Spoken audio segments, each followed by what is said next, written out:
What is going on, guys? Welcome back to the channel. Critical Overload here. We're going to be talking about several different horror topics in this video here today. We'll be talking about Scream 7, I Know What You Did Last Summer, Mike Flanagan's Carrie, and then the last thing will be about this M3GAN re-release. So starting off here with Scream 7, Michelle Randolph, who was one of the stars featured in the cast, but you probably forgot about her because the cast has seemingly become stacked and seems to be quite crowded, but I'm sure they'll work it out.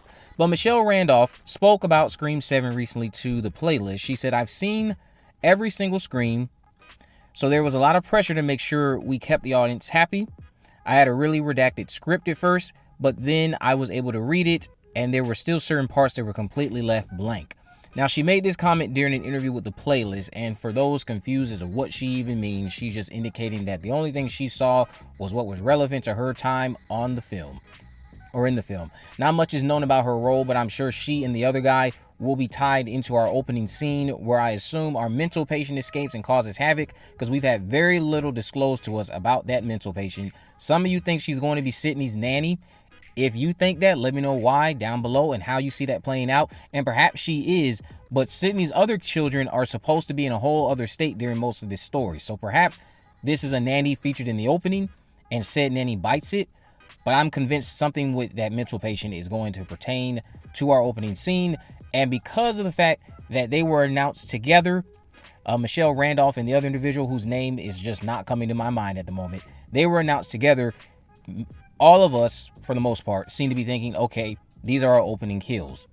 And they're likely going to be working at that hospital, probably has some sort of ties to why the patient gets out, or they just work inside of the hospital. But we'll see what comes of that. But I just wanted to go over her comments about her contributions and time on set as it pertains to Scream 7. So now let's shift into talking about I Know What You Did Last Summer. We got a new look, and I Know What You Did Last Summer thanks to Collider. Now, in this image, you can see Madeline Klein is going through it. Just like Gail was going through it in Scream 5. Madeline is expected to play this character named Danica. You can check out her IG and one of her other recent posts that seem to indicate that her name is in fact going to be Danica. But I'm going to have to assume this would be when one of the men died, going off of the look on her face. Possibly Tyreek Withers' character, since there's some romantic history that Madeline's character will be enduring during this film. Jennifer Caton Robinson also shared some comments with Collider as well, but I'm going to go over one specific one that piqued my interest the most. She said, "When Sony came to me and asked if I would be interested in taking on this IP, I said I would love to do this, but there are two things I would need you to let me do if we're going to make the sequel together." They agreed to both. You'll just have to see what those things are on July 18th. Now, I think that she has been teasing some of this stuff in her recent interviews. I think one of those things was, in fact, getting a more brutal fisherman. And the other thing would be a nod to I Still Know What You Did Last Summer, which many of us are convinced is going to be a cameo appearance from Brandy as Carla. I think those are the two things that she had demands about. She obviously could be referring to something else, but what do you guys think about this new image from I Know What You Did Last Summer? She also went over, Jennifer Caton Robinson that being, she also went over how she kneels at the altar of Kevin Williamson. She mentioned Scream 2, Dawson's Creek, the original I Know What You Did Last Summer. So she had some quality sources of inspiration for this new film. And if you haven't checked out Jen's other work, go look at her other projects like Do Revenge and some other of her films that she's worked on. She had a hand in that recent Thor Love and Thunder film. I'm not saying that was the best thing out there, but she does have projects out there that you can familiarize yourself with to get prepared, since there are people concerned about the fact that she said that this movie is not serious and we're already jumping to the worst conclusions imaginable from that. I get that the first movie has a serious tone, but could you really say the same about the sequel? I Still Know What You Did Last Summer is pretty comedic, pretty unserious, and I don't think we're going to be stepping out of bounds too far from that movie. I think what we're going to be doing is finding an appropriate balance that makes this upcoming sequel far better than any of the last two entries we got, including I Still Know What You Did Last Summer. That's not to say that we won't have, or that we're going to have an iconic chasing like what Brandy gave us, but still, I'm just certain this movie that's coming out is going to be better than the last two films that we've gotten. I Know What You Did Last Summer, that original, beats out both of the sequels, especially that nasty third one. I don't know what the hell that was. And I'm sure Jennifer Caton Robinson is about to deliver us the best sequel we've ever gotten. If I'm proven wrong, I'm just proven wrong. But we can now move into talking about Carrie. So Deadline and other reputable trades confirmed that the Carrie show for Mike Flanagan has been greenlit and will shoot this summer. Prime Video has confirmed a series greenlight for Carrie, a TV series based on the Stephen King novel. Mike Flanagan is the writer, executive producer, and showrunner and will direct select episodes. Trevor Macy also executive produces. The series came together quickly, with Flanagan opening a writer's room in late fall. The 8-episode project also has been quietly casting, with relative newcomer Summer Howell in negotiations for the title character Carrie White. And Sienna Agudong said as her nemesis Sue Snell. Now, for those of you Child's Play Chucky fans out there, you recognize that name.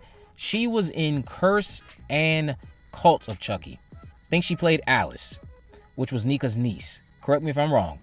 But says here, Carrie is described as a reimagining of the story of a misfit high schooler, Carrie White, who has spent her life in seclusion with her domineering mother after her father's sudden death. Carrie finds herself contending with the challenges of attending high school, a bullying scandal, and the emergence of mysterious telekinetic powers. Now, this show is apparently set in modern time, but that's not confirmed. That's just something that I've heard. Correct me if I'm wrong, but wasn't the one with Chloe Grace Moretz set in modern time as well? I haven't watched that in a while, but from what I'm hearing about the pilot episode, this seems to be going into a modern time frame and not setting it in the past, like where it is based off of when it was written. So we'll see what comes of Mike Flanagan's Carrie. I have nothing but faith that this is going to be another banger Stephen King adaptation from him. I still am amazed at what he was able to accomplish at delivering a more than competent sequel to The Shining back in 2019. I still wish Dr. Sleep was more successful than what it was. So amazing. Everything he touches has been amazing. There's not a single dud I really have for him, or at least that I have to criticize overly. Now, I want to talk about M3GAN last, because this is a very serious topic to me. M3GAN is coming back to theaters for Blumhouse's second annual Halfway to Halloween festival, but there's one problem with this, and I'm sure those of you who know about this news already know where I'm going and what that problem is.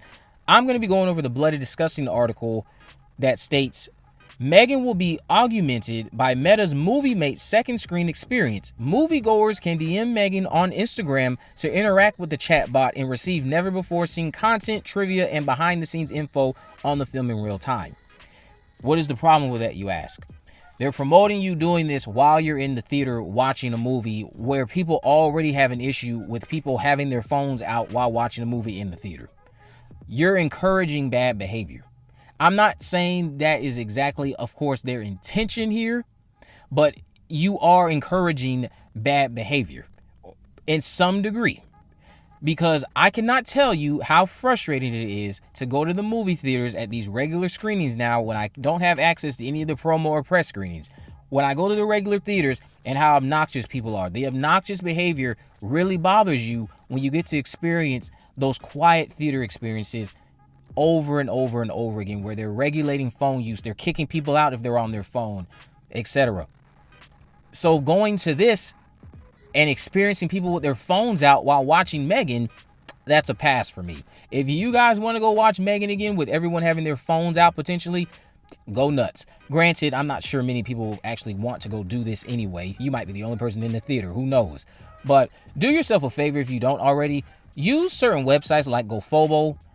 I think that's how you pronounce it, GoFobo or GoFobu. You can use advancedscreenings.com.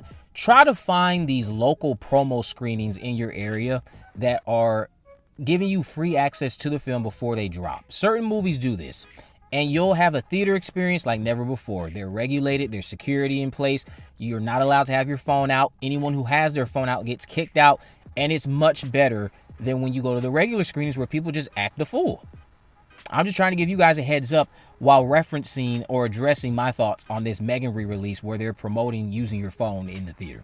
Let me know what you guys think about all this down in the comment section below. If you haven't already, of course, make sure you subscribe, turn on post notifications, so you never miss a video. In the description, I will have links to all my social media accounts. I am on Facebook, Twitter, and Instagram. You can message me there to let me know any movies, news, or reviews you'd like me to cover in the future. And with all that in mind, guys, I will see you in the next video.